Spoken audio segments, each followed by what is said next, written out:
Ô, Rafael, eu queria entrar em outra questão aqui agora.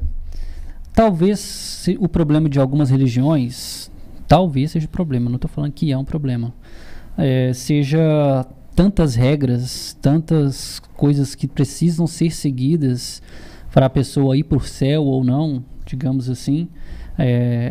Quando se fala do famoso pecado, como que o budismo vê essa questão do pecado? Eu já sei que não existe o pecado dentro do Zen, mas eu quero você explicando isso pra galera, que eu acho uma questão muito massa. Beleza. Eu acho que da mesma forma como o budismo, eu falo que em cada lugar que ele vai chegando, você tem uma cabeça, uma sentença, a gente tem que aplicar a mesma regra para todas as religiões do mundo, sabe? A busca espiritual, ela não tem certo e errado. Entrar em contato com a gente mesmo é um processo, e depois a gente esquecer de si mesmo e tudo mais, como o mestre Dogen fala, é um processo que a gente tem que descobrir por nós mesmos. Então, existe uma coisa dentro da gente, a gente pode chamar isso de intuição, uma intuição que nos coloca de frente das necessidades que nos fazem caminhar em direção a esse autodescobrimento. Então, acho que isso é importante, que todas as religiões, eu acredito verdadeiramente que em última instância elas estão falando a mesma coisa. Ninguém está falando o que um chama de Deus, o que chama de céu, o que chama de inferno, o que chama de santo, o que chama de... Todo mundo está falando a mesma coisa, só com palavras diferentes. Até mesmo no budismo, né? São formas da gente olhar para esse mundo para além das aparências desse mundo. Então, acho que é um primeiro ponto. Todas as religiões, elas caminham, acho que, para a mesma direção. O budismo, ele realmente não vai falar sobre a ideia de um pecado, ou seja, de uma palavra que desceu do céu e que está nos dizendo o que fazer e o que não fazer. A gente tem, por exemplo, quando ordena monge, né, ou faz a cerimônia de Jukai, que a gente pode falar erroneamente uma ordenação leiga, né, mas que um leigo se dedica para a vida num templo, de certa forma, a gente recebe preceitos. Dentre eles tem uns muito parecidos: não matar, não roubar, né? Vários que são muito parecidos com o cristianismo. Mas a gente se coloca numa perspectiva, por isso que eu sempre gosto de falar que a gente está vivo. E prática é viver, e viver é prática, né? Joga o jogo, né? A gente está caminhando, a gente está a cada dia não com o objetivo de chegar em algum lugar. Acho que esse que é a diferença. Quando a gente coloca um mundo lá fora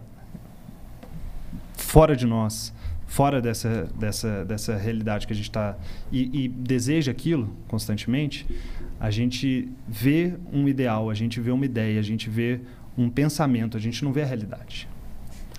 Então, quando a gente fala de um pecado, a ideia de não matar, por exemplo, né? Ou não roubar, ou não mentir, claramente isso são coisas que causam mal e sofrimento para o próximo, e essa é uma questão basilar para o budismo. Mas a gente não faz um julgamento moral a partir daquilo. Ou seja, a partir deste momento você falhou, né? Ou você deixou de poder alcançar aquele ideal. Porque o budismo, principalmente o Zen, ele vai trazer uma ideia de solução do apego às próprias palavras. O Zen, principalmente. Então, o que a gente chama de bom, o que a gente chama de ruim, de certo, de errado, de claro, de escuro, tudo mais... Claro que essas coisas continuam existindo, uma coisa não nega a outra, isso é muito importante falar. Mas a gente transcender o sentido das palavras e ver que existe algo que não necessariamente se perdeu. Ou seja, não é sim, não. Matar ou não matar. Existem histórias, né, de monges que roubaram, que praticaram atos, ou mesmo praticantes, que praticaram atos que causaram sofrimento para as outras pessoas, mas que podem ser perdoados. e que continuam o caminho. Mas o importante também, igual o Mokugin falou aqui, se perdoar, né? Exatamente. Não ficar se culpando, eu pequei, e ficar martelando aqui na sua cabeça, isso acaba piorando a situação. Porque a gente continua falando, eu devo, eu tenho, né? E aí isso é apego ao passado. Ou a gente pode ter uma ideia no futuro, olhando para um horizonte das ideias, né? Platão. Ficar olhando lá para as ideias e tentar alcançar o mundo das ideias, ou a gente pode ficar olhando para o passado, que também é ideia. Que não é horizonte, ou quer dizer, horizonte para trás, né? E ficar também se martirizando. O importante é a gente estar aqui olhando, falando assim, errei. Eu causei sofrimento para mim, causei sofrimento para o próximo. O que eu faço? Agora, outra coisa também que é muito comum, as pessoas olhar para o monge e ver como se fosse um padre. Por que eu digo isso? Monge não pode isso, monge não pode aquilo. Aí eu queria que você quebrasse esse tabu para responder pra gente. Monge pode namorar, pode fumar, pode beber, pode se divertir. Como é que é essa questão? Sair pra noite, essas coisas. Padre também, acho que também pode não? Padre não. Pode não. Por exemplo, namorar não pode. Não pode.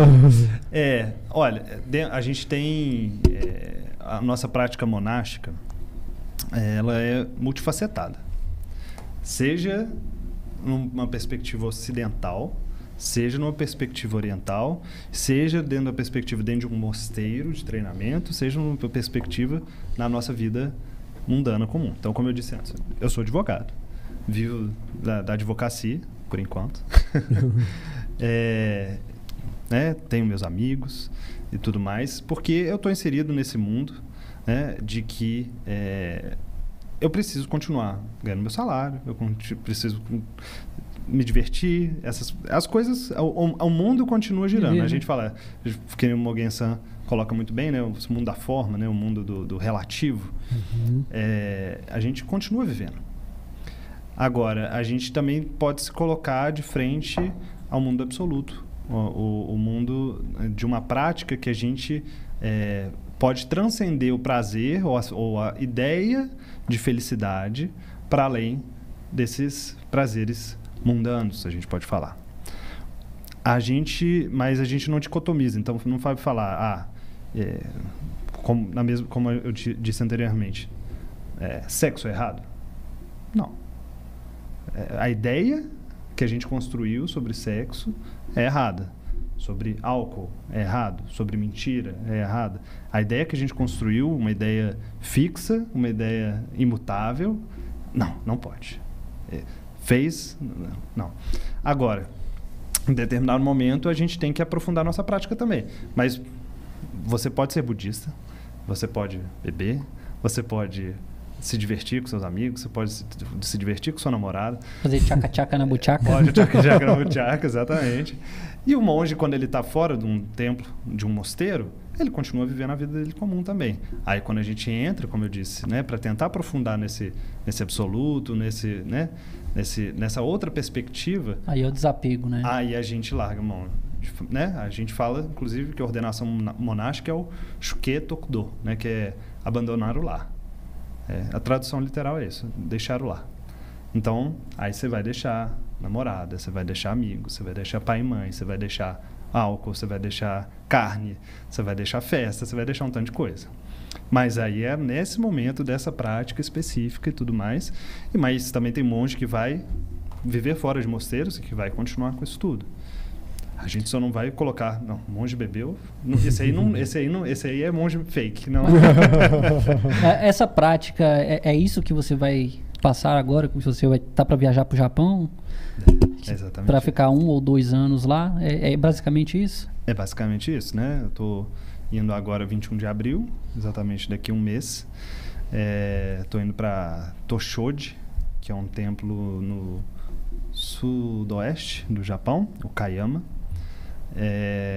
Vou ficar lá, é um mosteiro, né? A gente tem um templo de prática, que nem aqui Mokugin Roshi, com o templo Zen das Alterosas. Prática de meditação, né? Que a gente recebe as pessoas, Mokugin também está vivendo a vida dele, né? Mokugin Roshi faz as coisas dele, eu estou fazendo as minhas e tudo mais. Mas quando a gente tem um mosteiro mesmo, aí se vive lá dentro e se vive o mundo da prática, né? Inteiramente. Então eu estou indo para lá aprofundar e vamos ver o que vai ser.